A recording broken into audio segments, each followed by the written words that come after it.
স্বেচ্ছাসেবক জনতা গড়ে তোলো একতা, এই প্রতিপাদ্যে নাটোরের বড়াইগ্রাম উপজেলার সদর ইউনিয়ন স্বেচ্ছাসেবক দলের কর্মী সম্মেলন অনুষ্ঠিত হয়েছে। চ্যানেল এইচ এর নাটোর জেলা প্রতিনিধি মঞ্জুরুল হক সুজনের তথ্যচিত্রে থাকছে বিস্তারিত। মঙ্গলবার 14 অক্টোবর বিকেলে উপজেলার 2 নং বড়াইগ্রাম ইউনিয়ন স্বেচ্ছাসেবক দলের আয়োজনে ইউনিয়ন পরিষদ চত্বরে এই কর্মী সম্মেলন অনুষ্ঠিত হয়।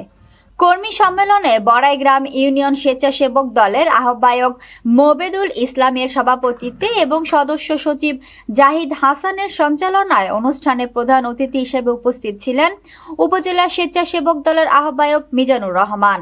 এ সময় আরও উপস্থিত ছিলেন উপজেলা স্বেচ্ছাসেবক দলের সদস্য সচিব শাহিনুর খলিফা শাহিন, সিনিয়র যুগ্ম আহ্বায়ক কাউসার আহমেদ শাওন, যুগ্ম আহ্বায়ক শাহেদ খান জজ, আল আমিন, বাবুল সরকার, গোপালপুর ইউনিয়ন স্বেচ্ছাসেবক দলের সদস্য সচিব আজিজুল হক খলিফা, ইউসুফ সরকার, শরীফুল ইসলাম, মহিন, আসলাম হোসেন, ইয়াসিন আরাফাত রিপন সহ স্বেচ্ছাসেবক দলের বিভিন্ন স্তরের নেতৃবৃন্দ।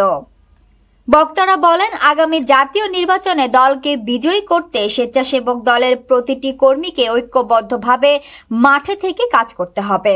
সংগঠনের শক্তি ও ঐক্যের মাধ্যমে দলের নীতি আদর্শ ঘরে ঘরে পৌঁছে দিতে আহ্বান জানান তারা।